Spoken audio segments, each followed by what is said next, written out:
Bismillahirrahmanirrahim. Assalamualaikum warahmatullahi wabarakatuh. Alhamdulillahirabbil alamin. Nahmadullaha hamdan syakirin, hamdan na'imin, hamdan yuafi ni'amahu wa yukafi'u mazidah. Ya Rabbana lakal hamdu kama yanbaghi li jalali wajhikal karimi wa azimi sultanik. Asyhadu an la ilaha illallah wa asyhadu anna sayyidana Muhammadar Rasulullah.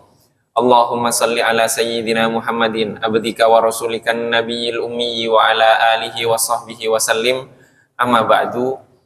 Sebelum kita melanjutkan kajian kita tentang hikmah-hikmah yang dikumpulkan oleh Al-Imam Ibnu Athaillah As-Sakandari, mari kita sama-sama membaca Al-Fatihah. Kita khususkan untuk Al-Imam Ibnu Athaillah As-Sakandari dan seluruh para guru beliau, dan juga untuk seluruh para guru kita, orang tua kita, dan kita semuanya. Semoga Allah Subhanahu wa Ta'ala menganugerahkan pemahaman kepada kita, membukakan pintu ma'rifatnya bagi kita, menganugerahkan kemampuan kepada kita untuk mengamalkan ilmu yang telah kita pelajari dan akan kita pelajari. Ala hadhihi niyyah wa bikulli niyatin salihah wa ila hadratin nabiyil mustafa sallallahu alaihi wa alihi wasallam. Al-Fatihah. A'udzu billahi minasyaitonir rajim. Bismillahirrahmanirrahim. Alhamdulillahi rabbil alamin. Ar-Rahmanir Rahim. Maliki yaumiddin. Iyyaka na'budu wa iyyaka nasta'in. Ihdinas siratal mustaqim. Siratal ladzina an'amta 'alaihim ghairil maghdubi 'alaihim waladdallin. Amin. Jamaah yang dirahmati oleh Allah Subhanahu wa Ta'ala, hikmah yang akan kita kaji pada kesempatan kali ini adalah hikmah yang ke-21, di mana hikmah ini terdiri dari 4 bagian. Yang pertama, Al-Imam Ibnu Athaillah As-Sakandari menyampaikan talabuka minhu ittihamun lahu. Permohonanmu atau tuntutanmu kepadanya, yaitu kepada Allah Subhanahu wa Ta'ala, adalah bukti kesangsianmu kepadanya. Kemudian yang kedua, wa talabuka lahu ghibatun minka anhu. Pencarianmu atasnya adalah bukti umpatanmu kepadanya. Kemudian yang ketiga, wa talabuka li ghairihi. Terima kasih. Wa talabuka li ghairihi likillati hayaika minhu. Permohonanmu kepada selainnya karena sedikitnya rasa malumu kepadanya. Kemudian wa talabuka min ghairihi liwujudi bu'dika anhu. Permohonanmu, permintaanmu dari selainnya karena jauhnya jarakmu darinya. Jamaah yang dirahmati oleh Allah Subhanahu wa Ta'ala, bagian yang pertama dari hikmah ini, talabuka minhu ittihamun lahu. Permohonanmu atau tuntutanmu kepadanya adalah bukti kesangsianmu kepada Allah Subhanahu wa Ta'ala. Bagaimana kita memohon kepada Allah, kemudian artinya itu adalah kesangsian kita kepada Allah Subhanahu wa Ta'ala. Untuk memahami ini, kita sudah pernah kita kisahkan. Ada 2 kisah yang perlu kita ceritakan kembali untuk memahami hikmah bagian yang pertama ini. Kisah yang pertama adalah kisah Nabi Ibrahim alaihissalam ketika beliau divonis oleh Raja Namrud untuk dieksekusi dan dilempar ke dalam bara api. Apa sebabnya? Sebabnya karena Nabi Ibrahim alaihissalam beliau menyampaikan, mendakwahkan keesaan Allah Subhanahu wa Ta'ala di kerajaan Namrud. Setelah itu Nabi Ibrahim dieksekusi, dilempar ke bara api. Apa yang diucapkan Nabi Ibrahim? Apa Nabi Ibrahim memohon kepada Allah, ya Allah selamatkan aku dari Namrud, ya Allah selamatkan aku dari api ini? Tidak. yang dibaca oleh Nabi Ibrahim sebagaimana dalam hadis sahih yang beliau sampaikan, yang beliau ungkapkan, yang beliau munajatkan adalah hasbiyallahu wa ni'mal wakil. Ada tidak dari hasbiyallahu wa ni'mal wakil ini makna yang mengantarkan kita bahwa ini sebuah permintaan? Bukan, ini pujian kepada Allah Subhanahu wa ta'ala. Jadi tidak ada sandaranku kecuali Allah Subhanahu wa ta'ala, dan itu sebaik-baik sandaran. Jadi Nabi Ibrahim tidak meminta kepada Allah, tapi justru bermunajat dan mengesahkan Allah Subhanahu wa ta'ala dan mensucikan Allah Subhanahu wa ta'ala. Jika seseorang dalam kondisi seperti Nabi Ibrahim ini, kemudian dia memohon kepada Allah untuk diselamatkan dari musuh Allah, padahal dia sedang membela Allah Subhanahu wa ta'ala, sedang melaksanakan perintah Allah Subhanahu wa ta'ala, maka itu namanya bukan permohonan tapi kesangsian. Kesangsian. Ada tidak kisah seperti ini di dalam hayat kehidupan Nabi Muhammad? Banyak. Banyak sekali.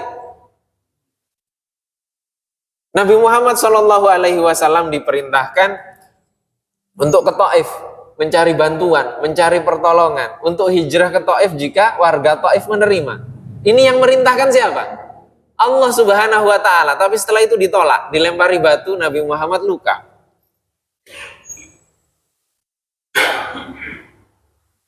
Nabi Muhammad memuji Allah. Karena apa? Karena itu perintah Allah. Tidak mungkin Nabi Muhammad terbunuh. Mustahil hal seperti itu ada di dalam diri seorang nabi. Kalau kita kebalikannya. Maka ketika kita dalam kondisi di atas garis syariatnya Rasulullah Shallallahu Alaihi Wasallam, berjalan di atasnya, berpegang teguh di atasnya, kemudian ada orang yang mengganggu kita, mustahil Allah tidak akan menyelamatkan kita. Allah pasti menyelamatkan kita. Maka di kondisi ini kita bukan memohon keselamatan, tapi bermunajat, memasrahkan sepenuhnya kepada Allah Subhanahu wa ta'ala, karena kita sedang berada di atas jalan Allah Subhanahu wa ta'ala. Tapi contoh yang kedua, kita pernah ceritakan tentang Sayyidina Abdullah ibnul Mubarak, murid dari Imam Abu Hanifah. Ini Sayyidina Abdullah ibnul Mubarak ini, beliau meminum air Zam-Zam. Dan yang diminta apa ketika meminum air Zam-Zam? Yang beliau minta adalah agar diselamatkan dari hausnya kelak di padang mahsyar. Ini kondisinya berbeda. Kondisi apa? Bukan kondisi lahir, tapi kondisi batinnya. Sayyidina Abdullah ibnul Mubarak, beliau merasa tidak pantas, masih butuh banyak bantuan dari Allah Subhanahu wa ta'ala, butuh munajat kepada Allah, butuh memohon kepada Allah Subhanahu wa ta'ala. Bahwa apa?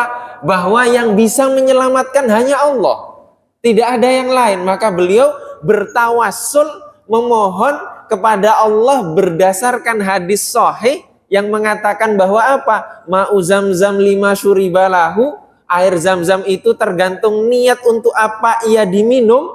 Maka berdasarkan hadis ini beliau memohon kepada Allah Subhanahu wa ta'ala. Karena apa? Karena beliau merasa tidak pantas.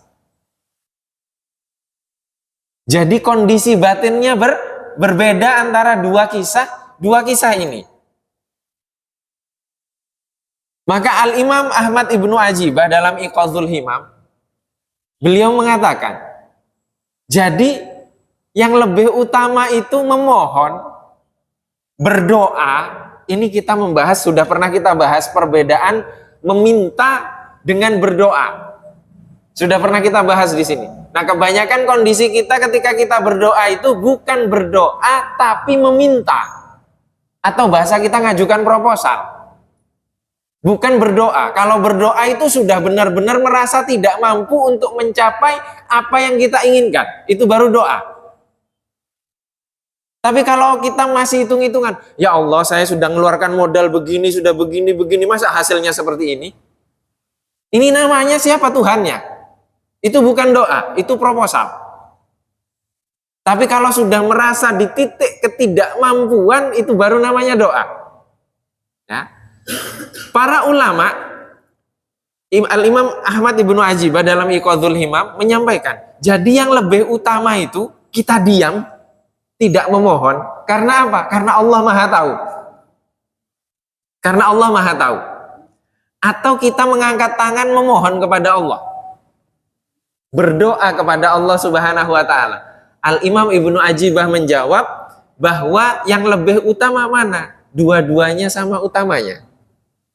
Karena itu dilakukan oleh seluruh para ulama. Jadi ada kondisi ketika kondisinya seperti Nabi Ibrahim tadi, maka kita tidak meminta tapi justru memuji Allah dan bermunajat kepada Allah Subhanahu wa taala tanpa permohonan. Karena Allah sudah tahu. Tapi ada kondisi seperti Sayyidina Abdullah ibnul Mubarak yang dia hanyut dengan masa lalunya yang kelam, kemudian sehingga beliau memohon tidak ada yang bisa menolong saya kecuali Allah. Sehingga kemudian beliau larut dengan kondisi itu dan dia larut dalam sifat-sifatnya Allah Subhanahu wa taala. Maka kemudian beliau benar-benar berdoa. Beliau benar-benar berdoa. Nah, ini bedanya apa? Bedanya kita dengan beliau-beliau. Maka kita harus mengerti kondisi kita. Kita di kondisi seperti Nabi Ibrahim, sehingga kita tidak perlu meminta kepada Allah, atau kita seperti kondisinya Sayyidina Abdullah ibnul Mubarak, yang kita bermunajat memohon kepada Allah atas kelemahan kita dan ketidakmampuan kita. Di dalam sebuah hadis qudsi, Nabi Muhammad Shallallahu Alaihi Wasallam bersabda, Allah Subhanahu Wa Taala berfirman, "Man syaghalahu dzikri an mas'alati u'titu atau a'taituhu afdhala ma u'tis sa'ilina." Artinya, barang siapa disibukkan dengan mengingatku, yaitu berzikir kepadaku, mengingat Allah Subhanahu wa taala, an mas'alati, daripada ia meminta-minta kepadaku, maka Allah mengatakan, niscaya aku akan menganugerahkan kepadanya lebih dari orang-orang yang meminta kepadaku. Jadi yang sibuk dengan mengingat Allah, Allah akan memberikan kepadanya anugerah yang lebih daripada orang-orang yang berdoa. Ini hadis qudsi. Tapi hal seperti ini tidak mungkin kita dapat langsung capai seketika atau instan, itu tidak mungkin. Kenapa? Karena kalau kita pendidikan punya silabus, maka masing-masing kita ini punya silabus kehidupan kita masing-masing. Kita punya garis takdir kita masing-masing yang Allah Subhanahu wa taala akan takdirkan kita sampai di titik mana kemakrifatan kita kepada Allah Subhanahu wa taala.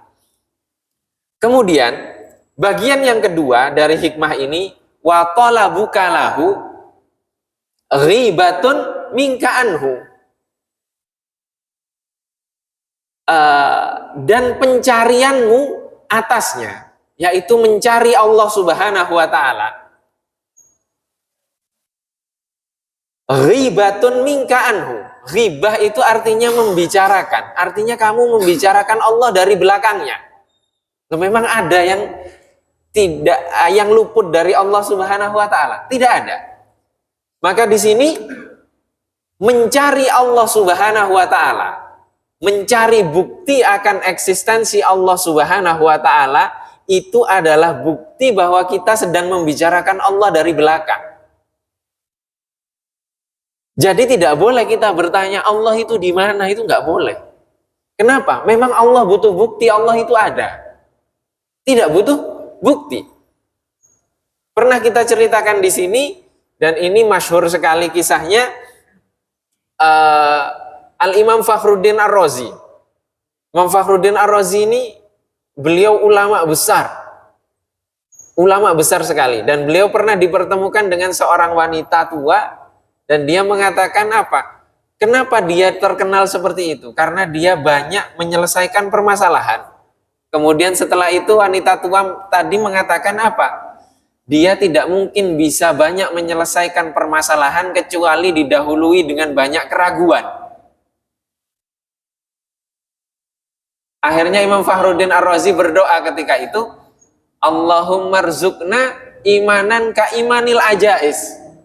Ya Allah, anugerahkanlah kepada kami keimanan sebagaimana keimanan orang-orang yang lemah seperti ibu ini.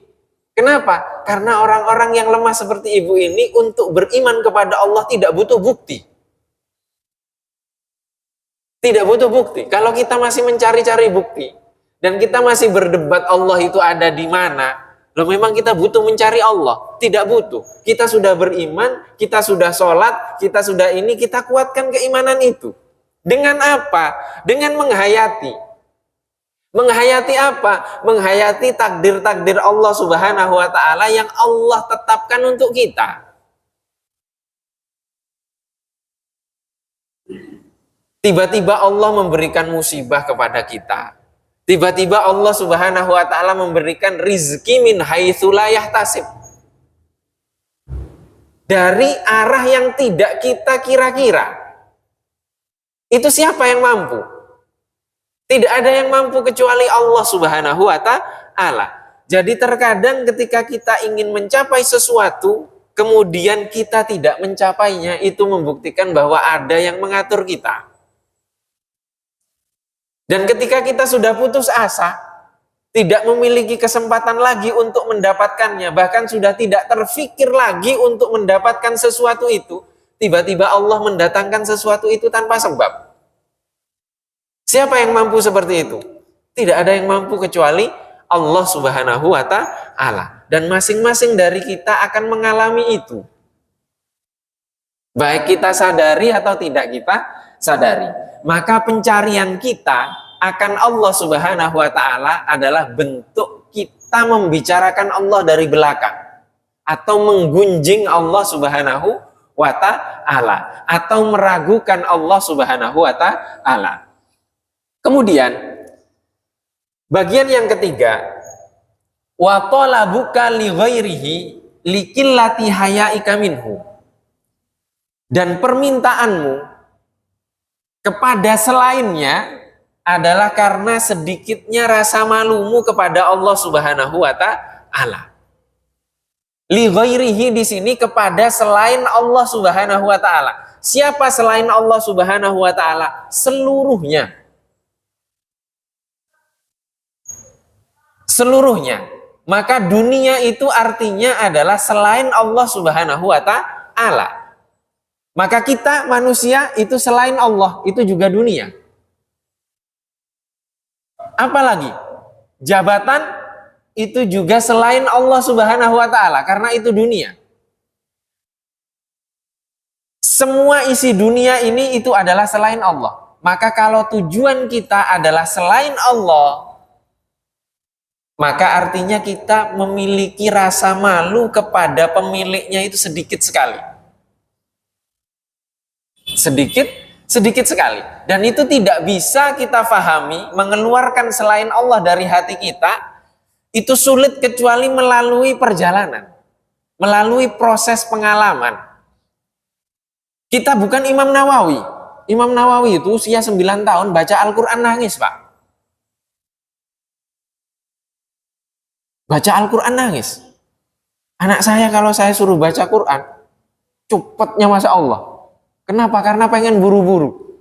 Buru-buru apa? Buru-buru main futsal lah, buru-buru latihan ini, buru-buru nonton, buru-buru itu, buru-buru semuanya.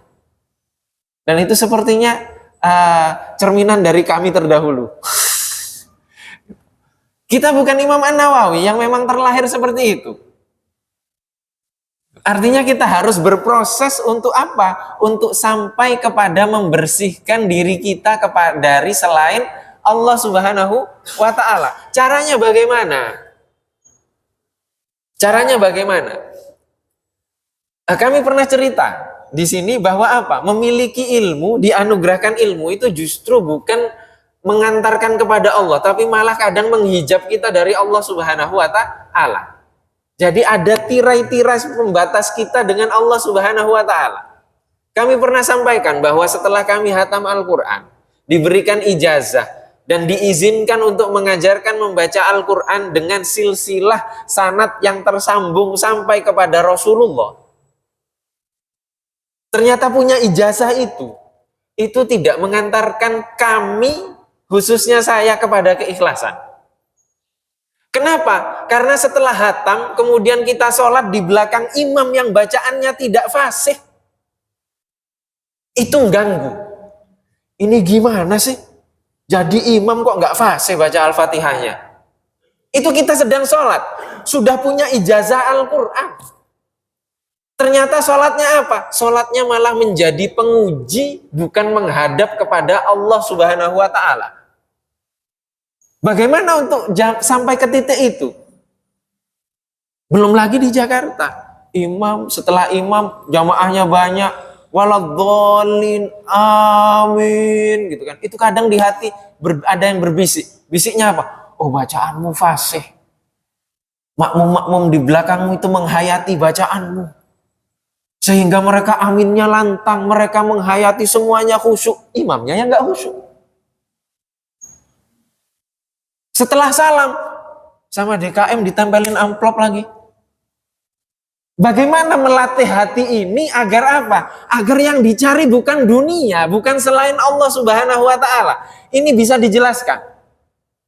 Tidak bisa dijelaskan, tapi harus dilalui. Ketika dilalui baru kita. Itu di masjid ya. Bagaimana kalau di korporasi? Bagaimana kalau di korporasi? Itu di masjid. Bagaimana kan nanti kalau ada sidak, kalau ada gini, dikunjungi atasan, atau masjid ini nanti dikunjungi presiden? Tidak ada yang tahu. Kita menyambut siapa? Kita menyambut siapa atau kita menyambut tamu sesuai dengan perintahnya Rasulullah untuk menghormati tamu? Atau sebelum kunjungan itu kita sudah mempersiapkan proposal yang ini agar mendapatkan sesuatu. Maka di sini bedanya tipis. Mau menggunakan apa yang Allah atur untuk kita, ini bukan berarti kita apa? Tasawuf itu bukan berarti menjauhkan kita dari sebab, tidak. Allah menciptakan sebab dan sebab itu harus dicari. Tapi mencari sebab itu harus tetap bergantung kepada Allah Subhanahu wa Ta'ala. Bisa, mohon maaf mungkin di sini ada yang jomblo-jomblo pengen punya anak tapi saya nggak mau nikah, Ustaz. Bisa tidak? Mustahil. Mustahil. Pengen punya anak tapi nggak nikah itu mustahil karena Allah mensyariatkan nikah. Maka harus dicari.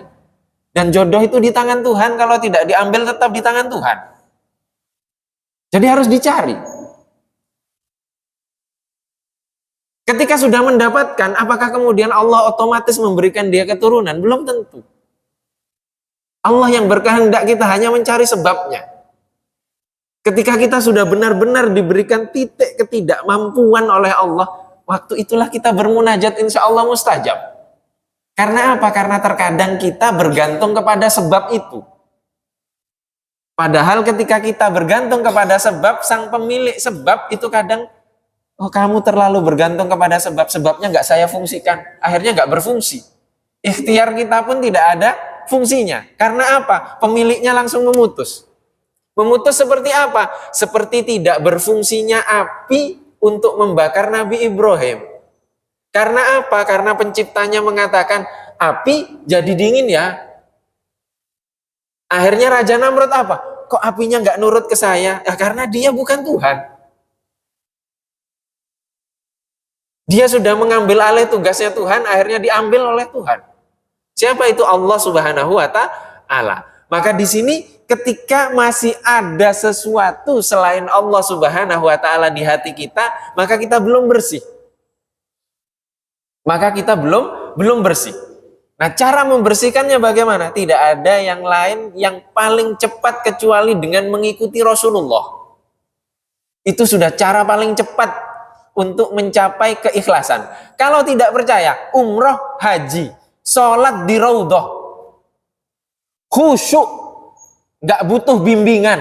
Kenapa? Karena di samping Rasulullah. Karena di dekat Rasulullah. Sudah otomatis khusyuk. Masuk ke raudhah, lupa semuanya. Yang diingat hanya sholat menghadap Allah, dilihat Rasulullah.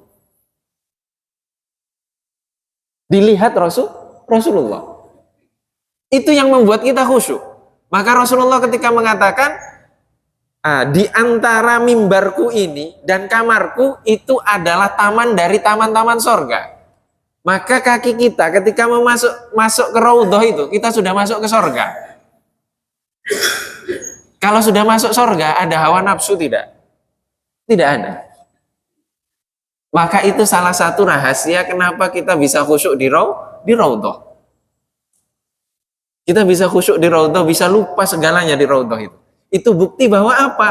Bahwa kita menghadap kepada Allah itu harus ada yang nuntun. Harus ada yang membimbing. Harus ada yang ngeliatin. Siapa Rasulullah?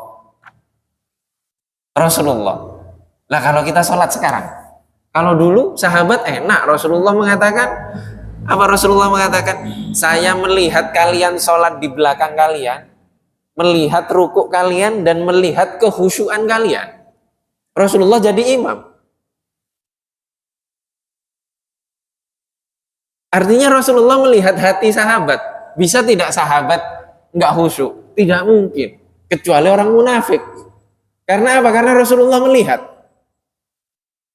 Karena Rasulullah melihat mereka. Maka di sini membersihkan hati dari selain Allah Subhanahu wa taala itu butuh proses. Prosesnya panjang dan seumur hidup kita, dan semoga nanti di akhir Allah menutup kehidupan kita ini dengan husnul khatimah. Sampai kepada titik kemakrifatan kita dan melepas segalanya kepada Allah Subhanahu wa taala. Jadi kita di dalam kajian seperti ini, kita sudah tidak berpikir lagi apa tata cara sholat, perbedaan pandangan, begini tidak ada. Kenapa? Kita menghadap kepada Allah dengan berbagai macam jenis pemahaman kita yang nanti akan kita pertanggungjawabkan. Maka itu namanya ikhlas. Sehingga kemudian tidak ada lagi perbedaan. Kenapa? Karena kita menghadap kepada Allah Subhanahu wa taala. Kita sekarang koar-koar. Kita bebaskan Palestina, bebaskan Palestina, bebaskan Palestina. Mustahil. Mustahil. Sulit membebaskan Palestina. Kita ngomong, kita harus ada yang seperti Salahuddin Al-Ayyubi. Kita bersatu ini. Siapa panglima perangnya? Indonesia kah? Malaysia kah? Saudi? Mesir? Maroko rebutan jadi pimpinan perang. Akhirnya perang sendiri. Mereka tetap aja dibantai.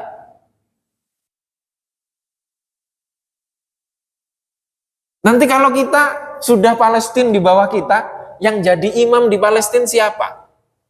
Madhab Syafi'i kah? Madhab Hanafi kah? Madhab Maliki kah? Madhab Hambali kah? Masih tengkar kita urusan begitu. Maka mustahil Palestina bisa bebas. Karena kita masih bertengkar. Bertengkar dengan urusan yang tidak penting untuk diperdebatkan. Kita masih bertengkar di situ. Karena apa? Karena ada selain Allah Subhanahu wa taala di hati kita.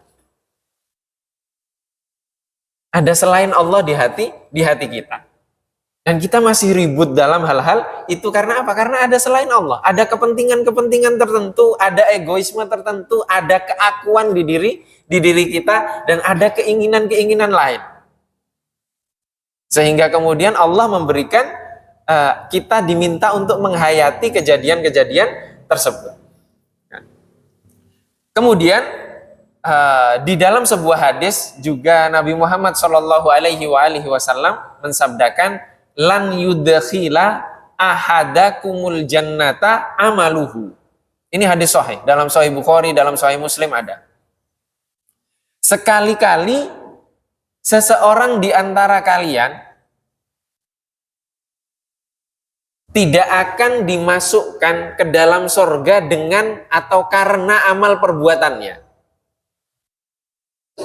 Kemudian Rasulullah Shallallahu Alaihi Wasallam ditanya oleh para sahabat, wala anta ya Rasulullah, demikian juga engkau wahai Rasulullah, wala ana, demikian juga aku. Artinya Nabi Muhammad tidak masuk surga karena amal perbuatan Nabi Muhammad. Kemudian Nabi Muhammad Shallallahu Alaihi Wasallam menjawab, illa, kecuali ayyataghammadani Allahu birahmati. Jika Allah Subhanahu wa taala mengguyurku dengan rahmatnya. Apa mengguyur dengan rahmat itu? Mengguyur dengan rahmat itu Nabi Muhammad Shallallahu Alaihi Wasallam melaksanakan sholat sampai mata kaki beliau atau kaki beliau itu bengkak. Padahal beliau sudah diampuni seluruh dosanya dan dilindungi dari kesalahan. Kalau kita di titik seperti itu, untuk apa kita sholat? Sudah dijamin. Tapi Rasulullah sampai kepada titik, Allah lah yang memilih aku untuk menjadi penutup para nabi dan sebagai makhluk yang paling mulia, maka aku harus bersyukur untuk menghamba kepadanya. Itu namanya rahmat. Jadi seluruh kebaikan yang kita lakukan di dunia ini itu semuanya kalau ditarik dan dihayati karena rahmat Allah Subhanahu wa taala. Kita bersedekah, kami ditampakkan oleh Allah mengajar seperti ini, itu semuanya karena rahmat Allah. Karena rahmat Allah Subhanahu wa taala. Tidak sekali dua kali ketika mengajar seperti ini, itu sudah baca berkali-kali buku itu kami nggak paham. Tidak paham sama sekali. Berkali-kali. Maka mohon dimaklumi ketika kami menjelaskan sesuatu di sini kadang ngeblank kemana-mana begini, itu karena mungkin nggak ikhlas. Kondisinya sedang tidak fit. Saya tidak ngomong fit sehat, tapi hatinya nggak fit.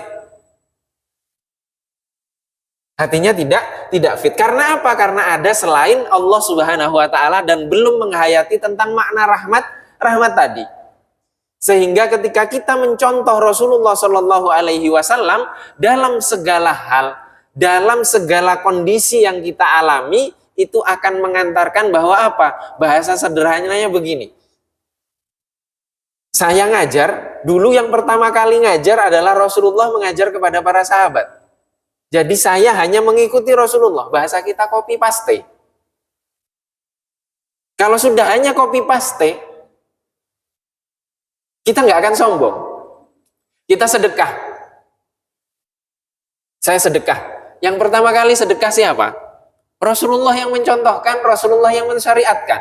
Artinya kita sedekah hanya mencontoh Rasulullah. Ada yang bisa mengalahkan sedekahnya Rasulullah? Mustahil. Bahkan Rasulullah mengatakan apa? Sekalipun kalian mensedekahkan segunung emas, kalian tidak akan bisa mengalahkan seujung kuku sedekahnya para sahabat.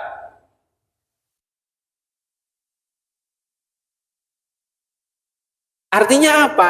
Nilai keikhlasannya.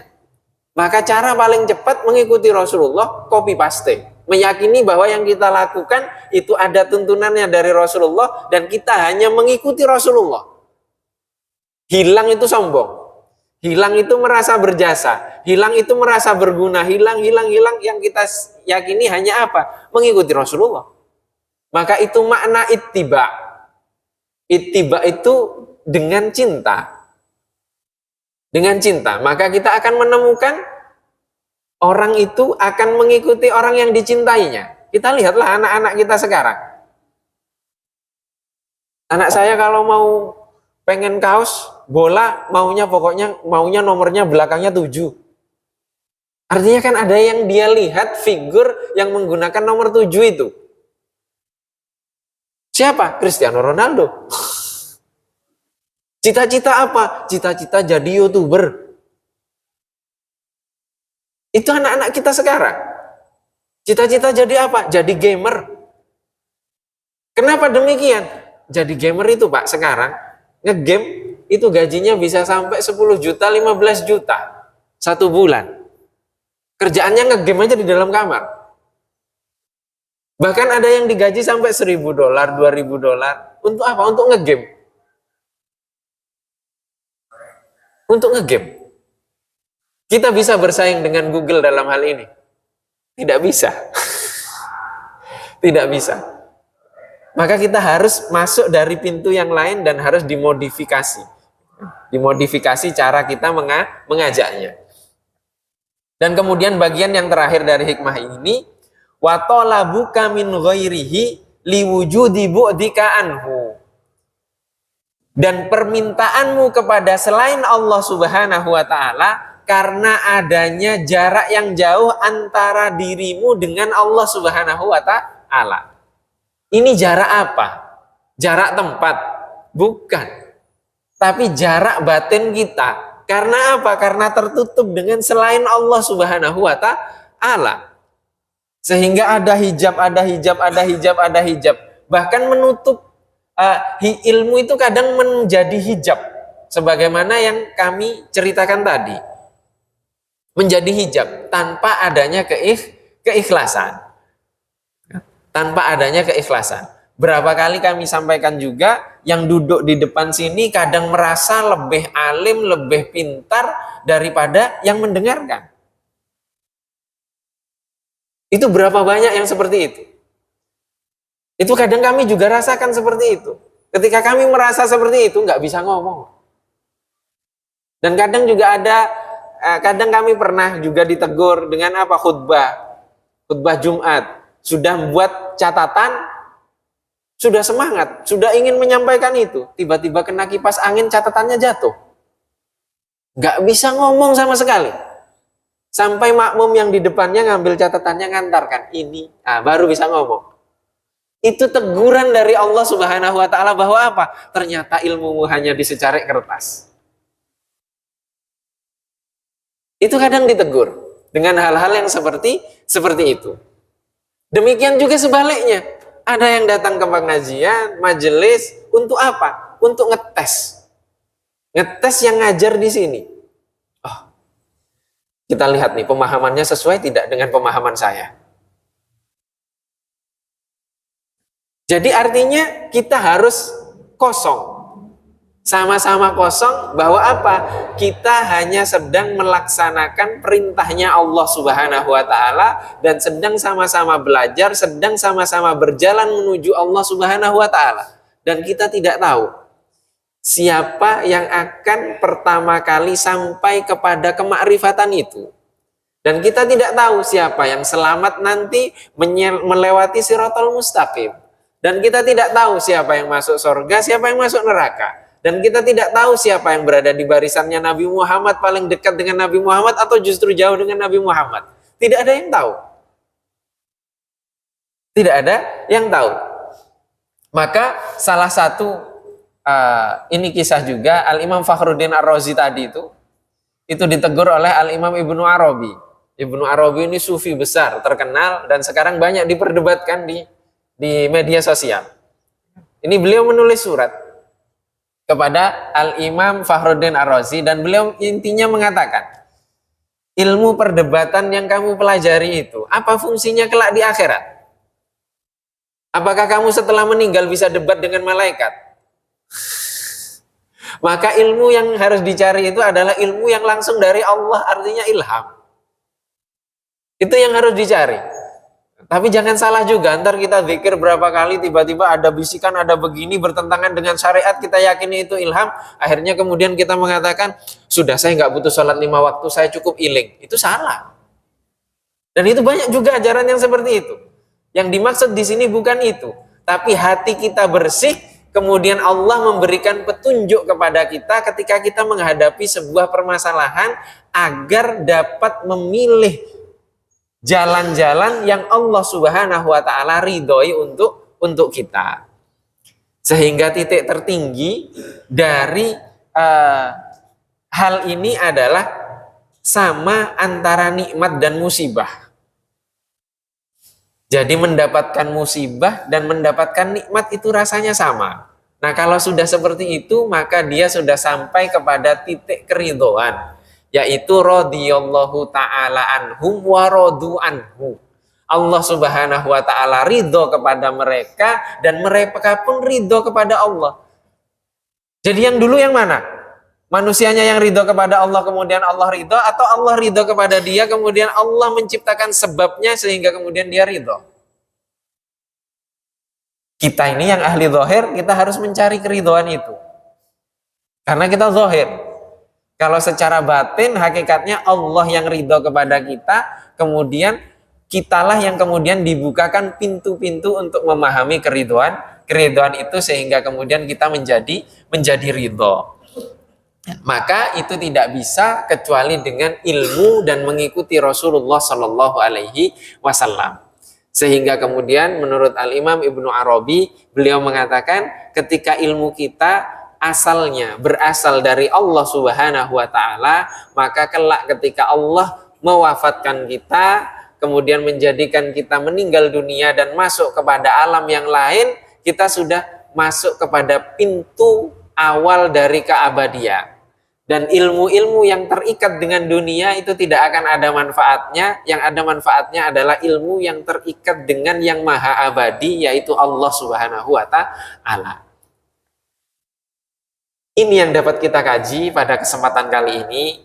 Dan semoga Allah Subhanahu wa ta'ala membersihkan hati kita dari selain Allah Subhanahu wa ta'ala di setiap sisa-sisa dari hela nafas kita yang masih tersisa ini. Semoga sisanya semuanya karena Allah Subhanahu wa ta'ala, baik secara zahir itu untuk mendapatkan nikmat Allah, tapi semuanya semoga batinnya karena Allah Subhanahu wa ta'ala. Allahumma amin. Dan semoga Allah Subhanahu wa ta'ala semakin mendekatkan kita kepada Rasulullah Sallallahu Alaihi Wasallam dan mengikuti Rasulullah Sallallahu Alaihi Wasallam zahiran wa batina. Allahumma amin.